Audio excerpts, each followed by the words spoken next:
together through the years, together in the future. MPB, your stories, our mission. You don't want to miss the next Mississippi Antique Showcase coming to Oxford, Mississippi, May 2nd and 3rd. For a $100 donation, you can get a showcase ticket, complimentary food, cocktails, and an on-site appraisal, or a chance to be on the show. Or for $60, you can just come and be part of the party.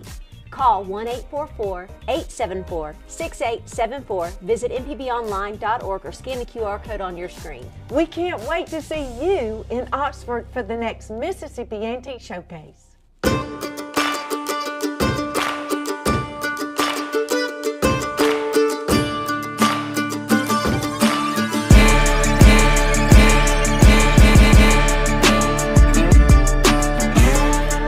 What's happening in Mississippi from MPB Think Radio? This is a sit-down with Russ Latino where we explore the ideas and people that are shaping Mississippi's future.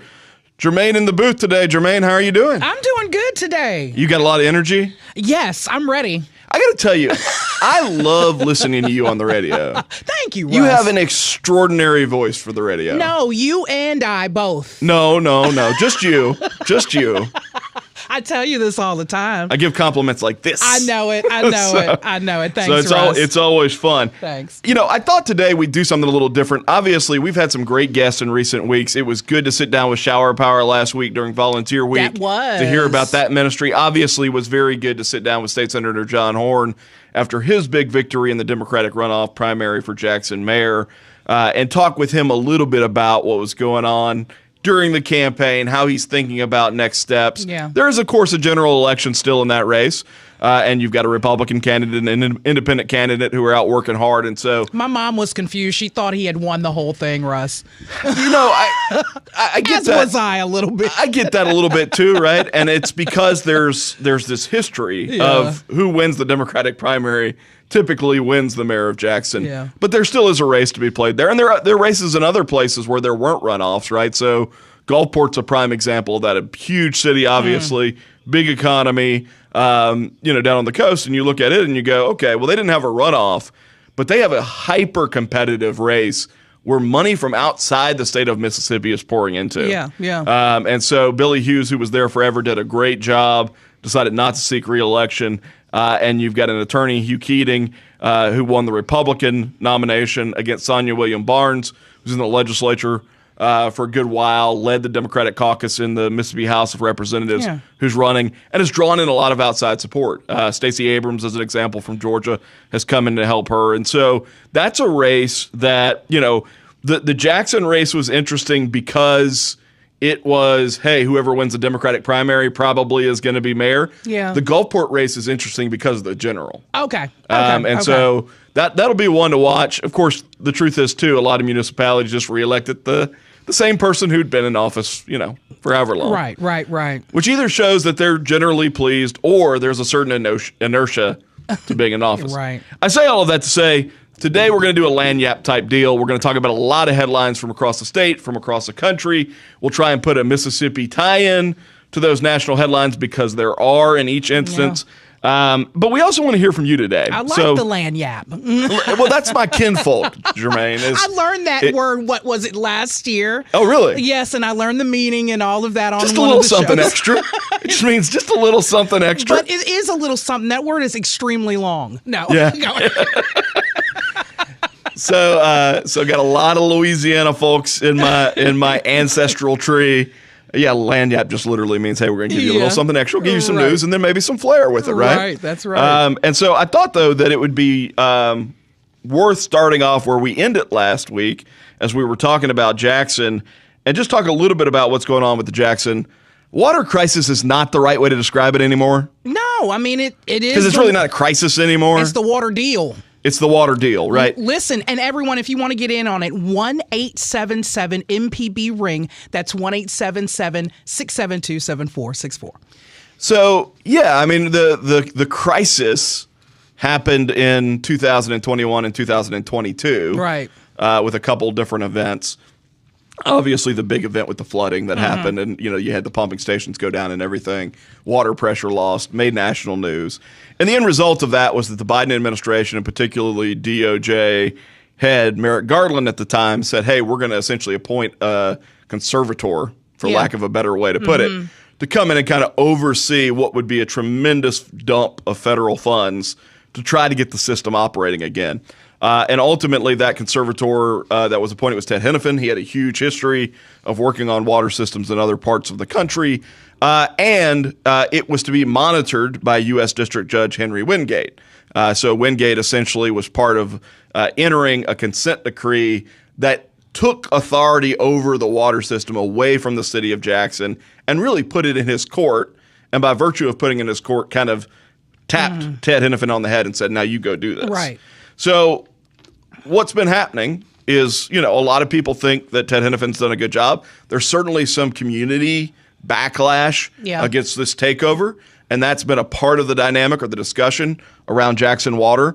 But you had last year what was essentially a $9 a month increase in water cost or in the water bills. Wow. And that was facilitated by Jackson Water and Ted Hennepin. Yeah. Court signed off on it. At the time, the Jackson City Council actually abstained from voting on it, in part because they actually don't have the authority to stop it.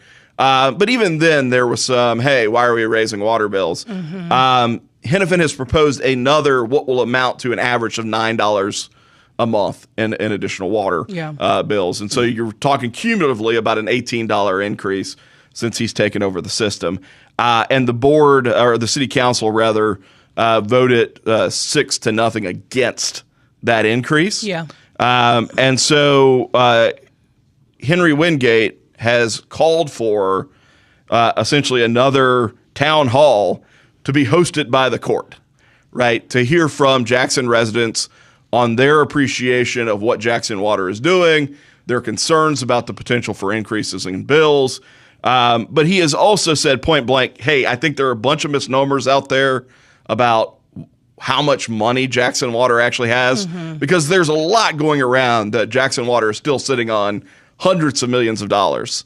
And Ted Hennepin, for his part, says, hey, unless we raise these water bills, we're going to run out of the federal money pretty soon. That makes sense. And part of that was that the system was chronically underfunded for a long time. You had a huge amount of accounts receivable where people just had not been paying for considerable lengths of time. And so, what Wingate's saying is, I want to hear from the community. I'm going to take into account what the Jackson City Council has said about the water system. But at the end of the day, it's my decision. Wingate is saying it's my decision. So thanks for your vote, but I'm going to decide whether or not what Hennepin's proposed is the right course of action. It sure seems like he has, in past instances, sided with Ted Hennepin. Right. He believes he's doing a good job, right? And Wingate's in this super interesting position as a African-American judge who was appointed by Ronald Reagan, right? And so a lot of the conversation around Jackson Water, as a lot of conversations in Mississippi do, get back to the point of, hey, is there a racial element to this, right? Well, I was going to go into the whole discussion of when it all kind of started, everybody was comparing it to Detroit, Michigan, and their water crisis, and the fact that it was inner city and it was, majority African American. Yeah, no, absolutely. And so, and look, there's nothing wrong with the idea that, hey, look, if we have a city that's made up primarily of this population of people, to have the inclination to say, we want somebody who represents that population of people. I think what Wingate has said at some level is, at the end of the day, competency is going to be the deciding factor. And so if there is somebody that can run it who's African-American and competent, we're going to put that person in the position. If there's somebody who can run it who's white and competent, we're going to put that person in the position. And, Hennepin, to his credit, and I haven't agreed with everything he's proposed, but Hennepin, to his credit, I think at some level you look at his pedigree and all the different cities that he's done this in, and it's like, how many people in the country really have that expertise? Yeah. So you're playing from a small pool of people that have sort of a background in doing what Hennepin's been tasked with doing. Correct. And a track record of being relatively successful. But we'll see how all that plays out. Certainly, you could see that being maybe part of the discussion over the next month within that Jackson mayoral race.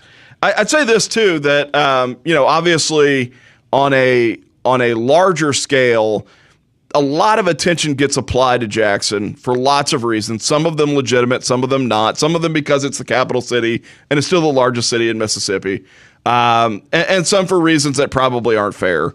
There are other cities in Mississippi that also have water problems. That's right. Considerable water and infrastructure problems.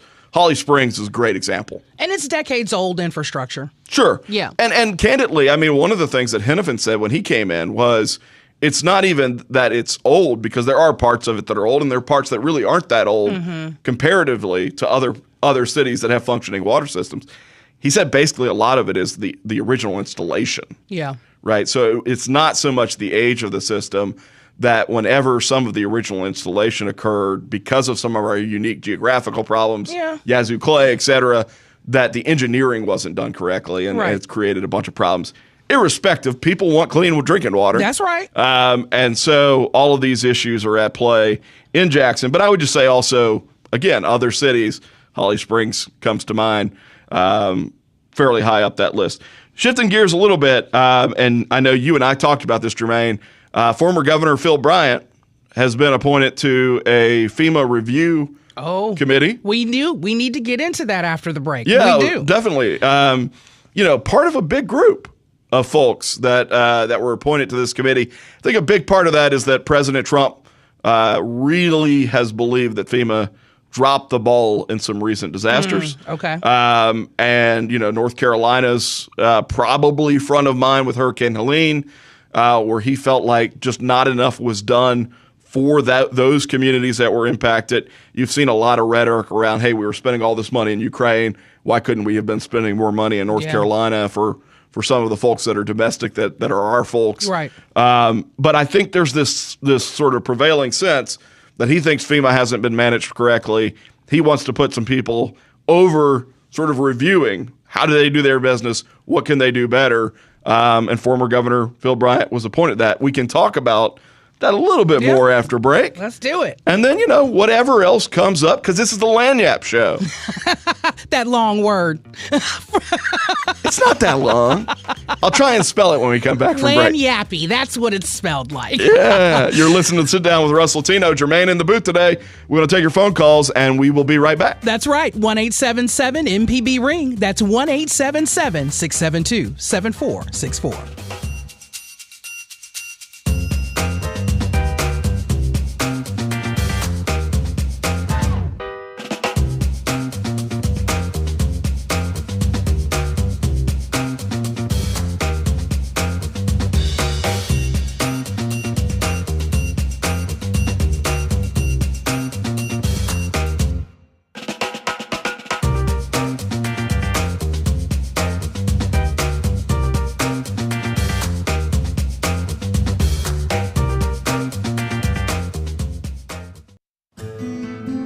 From children. You don't want to miss the next Mississippi Antique Showcase coming to Oxford, Mississippi, May 2nd and 3rd. For a $100 donation, you can get a showcase ticket, complimentary food, cocktails, and an on-site appraisal, or a chance to be on the show. Or for $60, you can just come and be part of the party. Call 1-844-874-6874, visit mpbonline.org, or scan the QR code on your screen. We can't wait to see you in Oxford for the next Mississippi Antique Showcase. Both seasons of the 10-Minute Timeout are now available on a variety of podcasting apps. The mini podcast can be binged in a day and is perfect for those that just want a quick listen. Join me, Lacey Alexander, as I sit down with special guests, revisit major moments, and give a platform to the athletes and sports that shape Mississippi. Head over to mpbonline.org to give it a try.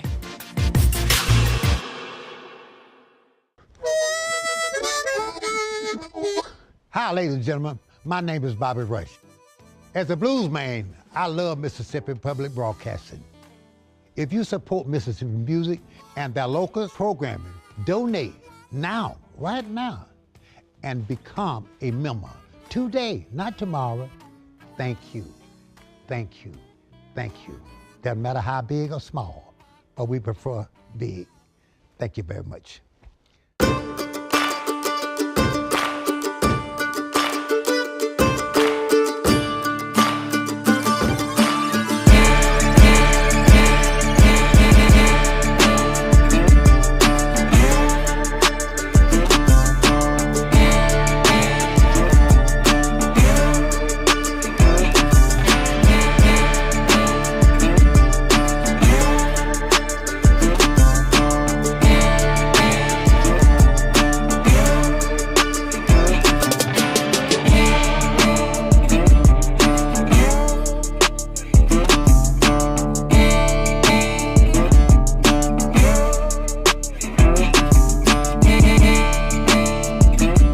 listening to Sit Down right here on MPB Think Radio. I'm your host, Russ Latino. We were talking a little bit about the water crisis, a little bit about FEMA and a FEMA appointment with former Governor Phil Bryant. Marilyn on the phone from Slidell. Marilyn, we've been talking about lanyap too. I feel like maybe your ear started burning. You know what? I used to try and read that word. I'm a word hog, And I used to try and read. I mispronounced the daylights out of that word forever and a day. So it's a very impressive word. I just really love, the language of things, So well, and a unique part of a unique culture for sure. No, absolutely. What's going on down in the world of Slidell? Well, it's just beautiful. Not too hot. Of course, not cold at all, and it's partly cloudy. Everything's great. Yeah. I'm a truck driver, actually, so I'm coming through on 18 wheels. Oh, so you're driving through Mississippi right now, then? I am. You made it into God's country. Welcome. Come on. What you got on tap for us today? So, I've been following this, believe it or not, because I'm from the Jackson area. Okay. I'm actually originally from the Jackson area. And I think it's very insensitive to even consider a route like this, to raise the cost of the water on the people who are left, who are probably tethered to Jackson, because financially, it's probably not in their income base, to be able to move out of Jackson even if they want to. They probably can't afford to do it. I look at how the surrounding cities, I call Jackson a donut hole city. Because I don't know the last time any of us, when was the last time you ate a donut hole? It's been a little while. You have never eaten a donut hole in your life because there's nothing there. Well, I mean, they do sell something called a donut hole, which is literally just the inside portion. But I get your point. Yeah, but when you're eating a donut, you've never eaten a hole. No, that's true. That's true. Okay. It is the absence of something, yes. It is the absence of something. And just like the donut hole that they sell, that's what has happened to Jackson. Jackson was drained dry as it became more and more African American. The businesses made those plans to drain Jackson dry. And all of the surrounding cities in Jackson are prosperous, growing off by leaps and bounds. You can't deny that. I can't deny that.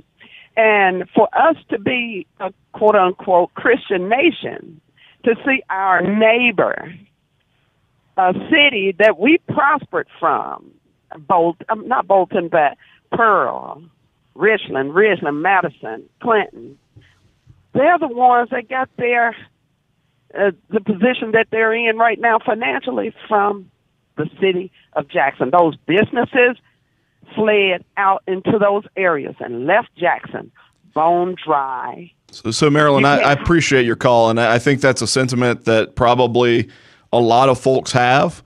I would say that in my view, it's a little more complicated. Certainly, there's no doubt that Jackson has lost a lot of its tax base. That being said, it still collects a lot of taxes, and there still is wealth there. There still is business there. And at some level, part of what's being figured out here is we do have to figure out a way to pay for water to get supplied, right? And you want a readily available source. You want it to be clean. You want your sewer to work. And, sometimes people will look at that and say, well, water is free. And at some level, it is true that the water that you pull out of a river. As your guest. Right. Your guest. Came for free. As your guest on your program, I want to ask you this. Do you get what I'm saying? You cannot ask these people whose incomes are not going up to constantly foot a bill that is the result of something that prospering companies, your Coca-Colas that are going out to Madison, your Caterpillars that have gone out to, Rankin County, the Pepsis. Come on, let's keep it real now. And this is evil. Yeah, so I would disagree with that assessment. I mean, and I appreciate where you're coming from. I really do. I mean, I grew up in a family that for a period of my life, had government assistance. I was born in a charity hospital. I know and have watched a mother that didn't graduate high school who worked at Walmart as a cashier, some of the struggles that people go through. So I'm not unsympathetic or unempathetic. Anything about no, but hear me out, Marilyn. So we've given you a chance to speak. I think the thing is, at some level, people make decisions in a way that aren't necessarily to harm other people. So somebody might move out of Jackson not because they don't care about people who live in Jackson, but because they see a better opportunity, whether it's a better opportunity for commerce, a better opportunity for their families, whatever the case is. So I have a hard time demonizing people because they left the city of Jackson. People make decisions for all sorts of reasons. I think at the end of the day, what we've got to figure out, and whether it looks like an increase in water bills or figuring out a way to cut down on the cost of supplying water, there is a tangible cost to receiving water in your home, right? It's the cost of operating facilities. It's the cost of cleaning. It's the cost of pipes that get from point A to point B. It's the cost of workers that have to do all of those things. And so if you're going to use the product, at some level, you've got to figure out how do we pay for the product. And I think that's all that Henifin at some level is trying to do. We could have a robust debate, I'm sure, on how best to do that, but the product itself has got to be paid for. So definitely appreciate your phone call and your point of view, though. Thank you. Thank you. So we were talking before the break, a little bit about, and forgive me for shifting around, it's the nature of taking calls, which I love, by the way. So if you're listening, call again. We can go completely off script today. There's a good chance for us to visit. But we were talking about what's going on with FEMA and Governor Bryant being appointed to this role. At some level, I hadn't heard anything about this, and I typically have my ear to the ground. I kind of get a sense of what's going on. Yeah. I hadn't heard anything about this coming in, but it's kind of what I would consider like an all-star cast of people, at least within the ambit of Donald Trump, President Trump. So in addition to former Governor Bryant, Secretary of Defense Pete Hegseth is on this committee. Secretary of Homeland Security Kristi Noem is on this committee. Texas Governor Greg Abbott, Virginia Governor Glenn Youngkin. So it's kind of a heavyweight committee. Yeah. And speaking of Louisiana's got one. Mark Cooper. I don't know if you said Mark's name. Yeah. So there are several folks that I didn't mention just in part because I didn't know if folks would recognize these names, their names. But the point is, he's pulled together a lot of folks to look at this. Former Governor Bryant released a statement in which he said he was incredibly honored to be included by President Donald Trump in the rank of leaders selected to review and reform the nation's emergency management and disaster response system. He pointed out that President Trump's first 100 days in his current term, he's not been afraid to shake things up and find better paths forward to our nation's challenges. Quote, I am eager to work with each member of the panel to do just that. Again, all of this comes at some level because of disfavor from the Trump administration over the way that FEMA has been operating. Okay. Speaking of shaking things up, I love it. Lanyap. A little. Well, no, he talked about in Governor Bryant's statement. He talked about the president's willingness to shake things up. I think that's an understatement. Okay. I think that's an incredible understatement because, and I don't know about you, Germaine. I will tell you this: watching the news has become fatiguing to me, and I say this as someone who runs a nonprofit media company. I say this as someone who comes on the radio at Mississippi Public Broadcasting. Watching the news has become fatiguing, and I'm not putting this all at the president's feet by any stretch of the imagination. I would have said the same thing about the previous administration, but there is just so much. It's polarizing. Well, there's just even if it wasn't polarizing. It's polarizing. It is, but there's so much stuff being thrown at us. There's so many different stories. Yeah. And you would think in an era of endless information, right? Whether it's I can get online, I can learn anything I want to learn. I can go to Khan Academy and learn from professors at Harvard about economics, which I suggest doing, by the way. It's a cool resource. A lot of people should do that. Yeah. I can go to any hundreds, if not thousands of news sites that cover stories and learn. I can go to cable news and try and learn. I can go online and social media, and there's just a deluge of flooding the zone, to use the parlance. Yeah. It's so much that it is impossible to discern at times what is true and what's not. And what's not, or what is contextual and what is not.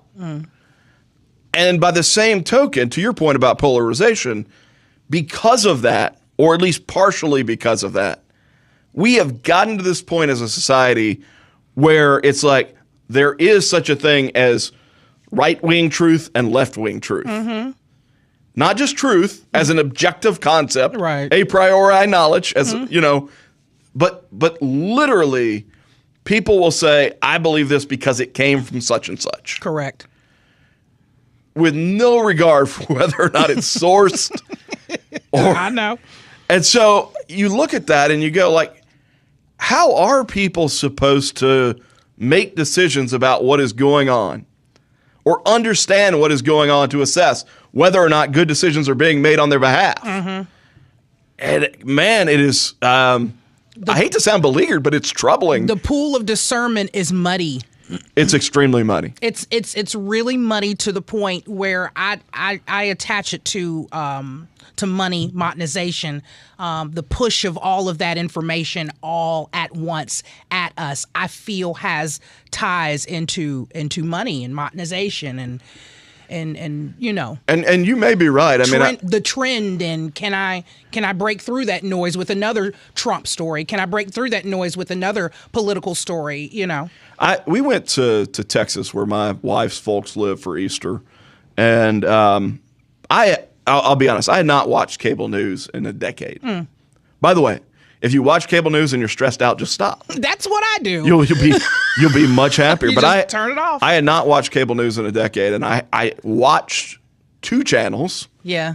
Both that have very strong ideological bents in the other direction. Yeah.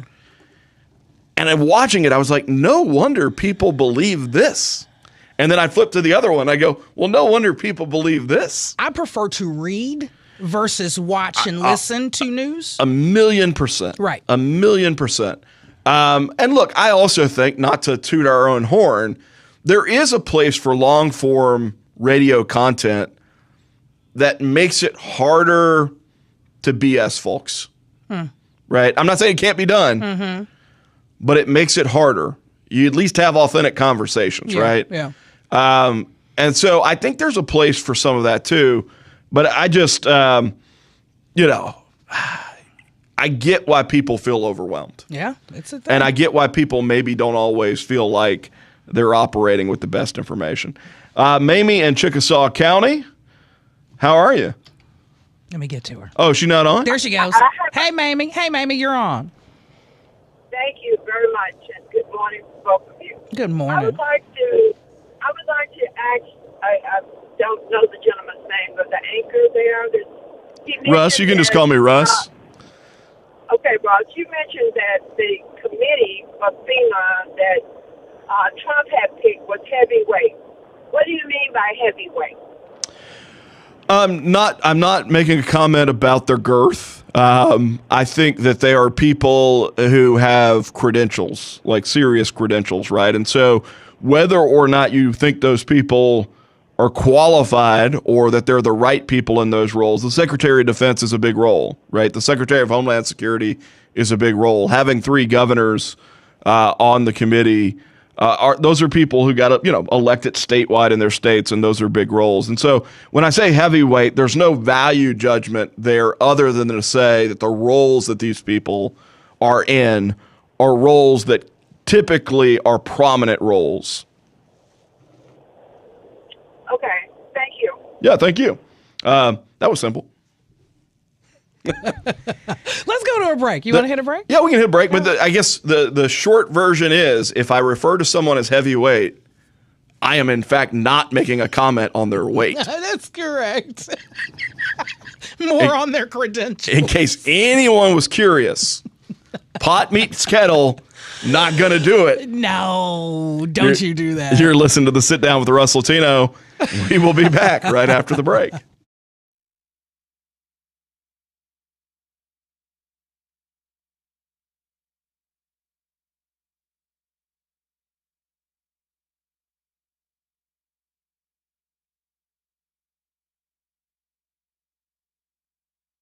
The Measuring Show. Since 1970, MPB has been enriching the lives of Mississippians. Everything we do gives us the chance to grow and learn.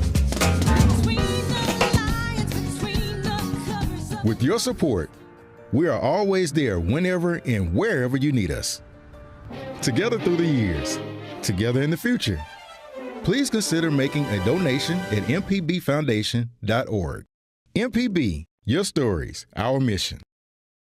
You don't want to miss the next Mississippi Antique Showcase coming to Oxford, Mississippi, May 2nd and 3rd. For a $100 donation, you can get a showcase ticket, complimentary food, cocktails, and an on-site appraisal, or a chance to be on the show. Or for $60, you can just come and be part of the party. Call 1-844-874-6874, visit mpbonline.org, or scan the QR code on your screen. We can't wait to see you in Oxford for the next Mississippi Antique Showcase.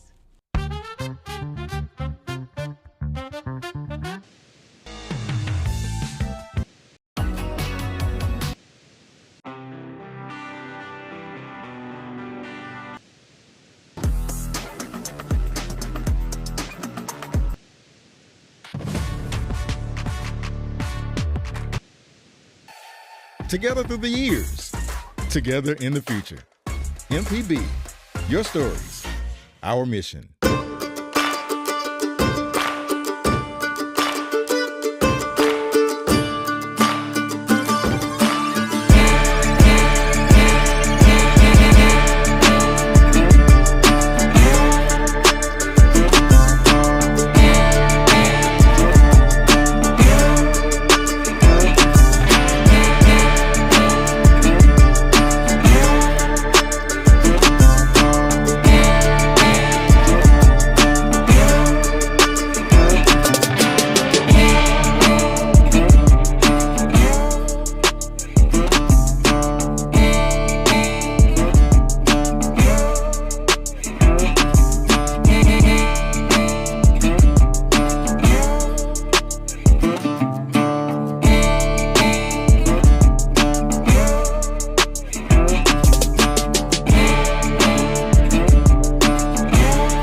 Listening to The Sit Down with Russ Latino right here on MPB Think Radio. We're having the Lagniappe episode. Yeah. As we said earlier, lots of stories crossing the news front, being ripped from headlines. A lot to talk about. We were talking about before the break, just the difficulty and discerning what is an important story, what is true about those stories, because people are just constantly under a deluge. And there are some hard-hitting, important things going on right now. I mean, we've talked on this program about what's going on with the economy, what's going on with some of the tariff policy that's happening under the Trump administration. Right. Certainly, there are lots of businesses and lots of people potentially impacted by those things that live right here in Mississippi. And so, you know, those things are not detached conversations about sort of ideology and policy and theory. They're things that ultimately impact people who live and work in our state, our neighbors, ourselves. And so it's important to acknowledge that, you know, based on economic data that came out this morning, the economy shrank for the first time in a while in the first quarter of this year, not by a ton, 0.3%. Okay. And a lot of that has to do with a weird phenomena that has occurred where essentially people, because they knew tariffs were coming, even if they didn't know the level of tariffs, pulled back. They pulled back domestically, but they also import it more. And the way that GDP works is that imports actually count against the gross domestic product. And so there's some thought that some of the contraction of the economy is a byproduct of people front-running tariffs by importing a lot more stuff. Yeah. But you also see consumer confidence at its lowest level in the last 5 years, really since COVID first hit, which means that there are a lot of U.S. consumers that are pulling back. You see that in airline data right now. Delta, American, I think Spirit has also said, hey, our bookings are going down. We've seen tourism into the United States going down. And so there are lots of indicators that consumer sentiment is souring with some of these things that are going on. One of the other points of information that came out today is that our job growth over the last month isn't what it had been projected to be. So the projection for April was going to be about 127,000 new jobs added. It came in at 62,000 new jobs added, which is less than half both of the projection for this month and also less than half of what we saw in job growth in March. So fewer employers are hiring right now. Yeah. Some of that is intuitive. If you don't know what your costs are going to be, if you don't know whether or not you're going to be able to manufacture certain things that rely on parts from other parts of the world, then you're less inclined to go out and hire new people.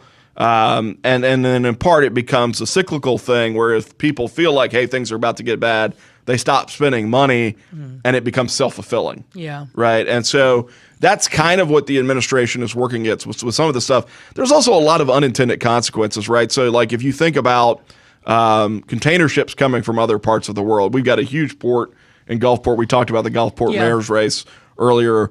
If you got container ships coming from other parts of the world into Los Angeles, New York, Gulfport, you name it, that those numbers are down dramatically because we're importing less because the tariffs are so high that we're not bringing in stuff. Now, that's one thing I was inundated with. It was the back and forth between China and us, and it was like 245%. Nope, we're going 247. It was just the back and forth. Yeah, and at some level, those numbers don't matter because at some point, whether it's 145% or 6,000%, right, it becomes cost prohibitive to import. Right. So it really operates more like an embargo than a tariff. And so what you've seen is this same time last year, there's been a reduction in the number of containers coming in to American ports by close to 50%. So, okay, fine. That's less stuff from other parts of the world. Can we manufacture it here? Probably not immediately. That's why you've got Target and Walmart and some of these places saying that, hey, we got to figure this out or else we're going to have empty store shelves. Right. But the unintended part of that is, okay, well, there are port workers, right? And if you got half the number of containers coming in, you need half the employees. Yeah, yeah. That's maybe a little simple, but you get my point. Yeah. You need fewer people. Yeah. And oh, by the way, who hauls those containers back and forth across the country? The truck drivers. Truck drivers. And who makes the trucks that they haul in? Companies like KLM. Yeah. Right here in Mississippi. Yeah. And so our economy is an incredibly complex thing. Yeah. And I think there's lots of that stuff kind of floating around in terms of trying to figure it out. I heard in the news segment, UPS has announced that they're cutting 20,000 employees. Some of that is a change in the relationship with Amazon. Some of it they directly said this is a result of tariffs. We don't think we're going to be shipping as much. Right. Right. Right. We're not going to be delivering as much stuff to people, so we don't need as many people. Of course, Amazon caused its own kerfuffle yesterday. Did you see all of that? Yeah, I saw that where they were letting everybody know, this is a tariffed item. Yeah, so they announced it, or at least there was a story saying that they were going to do it. The White House described that as a hostile and political action. I thought they showed me an image where they had put a little icon out there. So then Bezos came out and said, hey, we were never going to do this. He apparently had a phone call with President Trump, came out and said we were never going to do this. A very small division of Amazon was considering it, and then they didn't do it. Yeah. Irrespective of what actually went down there, whether you think that's accurate or not accurate. Yeah. It is interesting to me, though, this idea that, okay, if tariffs were supposed to be paid by other countries, then why would you be concerned about somebody listing, hey, here's the price of the tariff? Right. I mean, the obvious answer is because consumers ultimately pay at least a portion of that price. And so all of that kind of is unfolding. I'll say this, and this is good news. This is good news for automakers in Mississippi. Yesterday, the president did sign an EO, an executive order, that said, hey, we're going to walk back essentially some of what we were going to do around automobiles. So the original tariff proposal for automobiles was kind of separate from everything else. And it said, hey, we're going to charge 25% on automobiles imported or parts imported for automobiles from other parts of the world. And there was also a separate tariff on aluminum and steel, which was 25%. And if you were importing that from Mexico or Canada outside of the USMCA, which is our trade deal, that was another 25%. So there was a universe in which, let's say you were importing an engine from Mexico and you're building using it to build a Nissan in Canton. Yeah. I don't know if they do, but let's assume for the hypothetical Right. that's happening. It's happening all over the country. That it wouldn't be just a 25% tariff. It would have been a 75% tariff because it was made of steel or aluminum. It was a car part and it came from Mexico. Right. So what he signed yesterday was something saying essentially we're not going to stack these tariffs for automotives. Okay.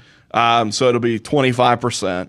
And the EO put a pause on the tariffs on parts for 2 years. So if you're, and this is important, I think John McKay said this when we visited before, manufacturers import a considerable amount of component parts for their manufacturing domestically. So 1/3 of the parts used by American manufacturers come from overseas in the assembly of the product that they build and sell in the United States.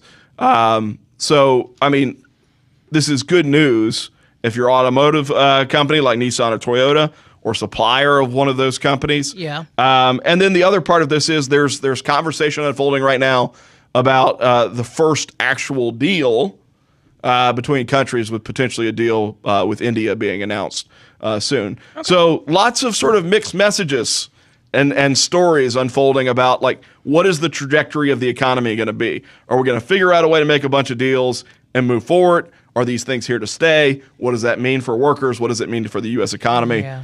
This is going to be a months-long, if not years-long, conversation. You're listening to The Sit Down with Russ Latino. We'll be right back after this.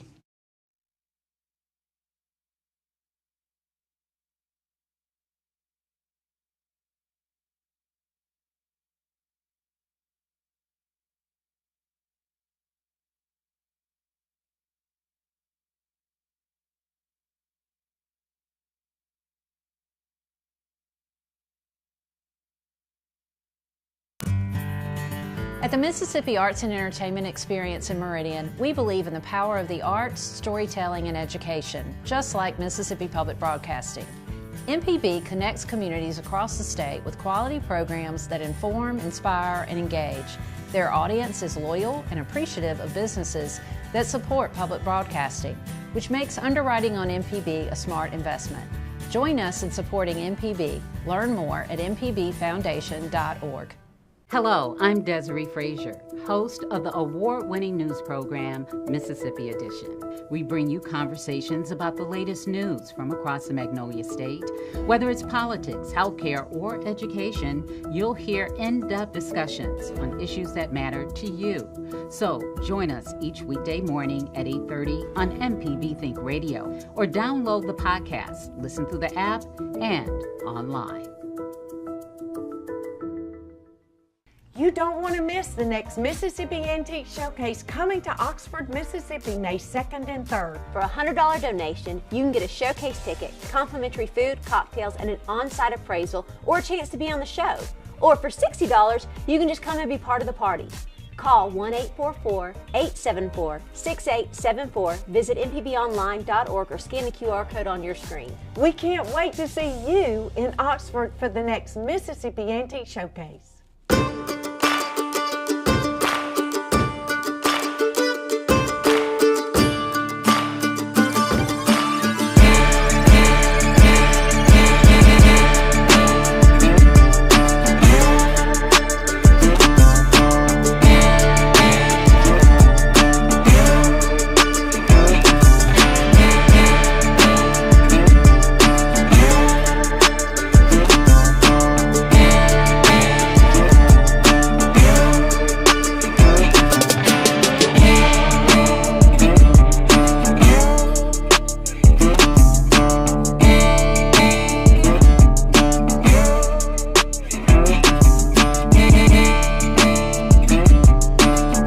You're listening to The Sit Down with Russ Latino. I'm your host, the Russ Latino in The Sit Down. That's you. That's me on MPB Think Radio. This is what happens when you're reading something at the same time that you're talking. I did that last week, and I told him I have never read and thought all so hard at once. I promise I don't love my own name that much, so I'm sorry, a little duplication. But I did have somebody ask earlier on the call-in line who I was, so maybe I need to do it more That's often. all right. Who That's knows? all right. We were talking about India and the potential of a trade deal with the United States. I know Commissioner of Agriculture Andy Gibson has made a point about this in recent weeks that this was coming. It seems like it is. I know he also did a trade delegation visit to India a while back. We'll see how all that unfolds. It's interesting that they would be the first one to announce a deal. Okay. Obviously, that's one of 180 something countries, because they are also looking like India and Pakistan could be headed towards war. Oh, okay. So India and Pakistan have been fighting over this Kashmir region, mountainous region between the two countries for 50, 60, 70 years, whatever the number is, since 1947. You do the math. Okay. It's a lot of, it's 73? Yeah. 73? Okay. Yeah, so I eventually got there. Pakistan, I think, took credit for shooting down an Indian drone. There was a mass shooting recently in the region, and there's some concern that could explode into another conflict. Obviously, we've got the Russia-Ukraine conflict ongoing. We've got the situation with Yemen and the Houthis, and then some concern about the potential for war with Iran right now too. There's a part of me, I don't want to seem too dramatic about all this because I think things work out more often than not. Yeah. There's a part of me that looks at history and thinks that we've got some really interesting historical parallels right now. And history often, or doesn't often repeat itself actually, but it does very often rhyme. And so, if you looked at, as an example, at the turn of the 20th century, the Spanish flu in 1918. There we go. Followed by this period of the Roaring '20s where the economy kind of reinvigorated itself. Followed by the Great Depression and a period of contraction where the world decided it didn't really want to do business with their neighbors anymore, and they wanted to be insulated and isolated. See, that's why I like you, Russ. You have got a way of doing this thing that you do. Well, I don't know if I do or not, but this is Russ mute. This is Lanyap. Yeah, I'm musing, right? But so you look at those things, right? Global pandemic, a period of real strong reinvigoration. Followed by this period of isolationism,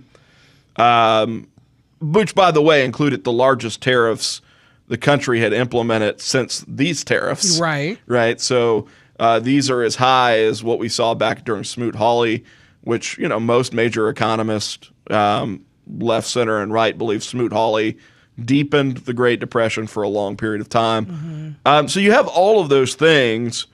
And then you look at what's going on right now. You've got COVID, followed by a period of reinvigoration, followed by a period of contraction and isolationism with tariffs. And I'm not suggesting that we're on the verge of World War II or that it's as bad as it was then. I think more than likely what you're going to see is a rollback of the things that are clearly damaging and some navigating of more specific tariffs along the way. But all of that in view of, hey, we've got all these foreign conflicts going on at the same time. It makes you pause and think. And part of that thought process for me is we always have in the back of our minds, and again, I want to be crystal clear that I'm not saying we're headed towards World War. He did not say that. I did not.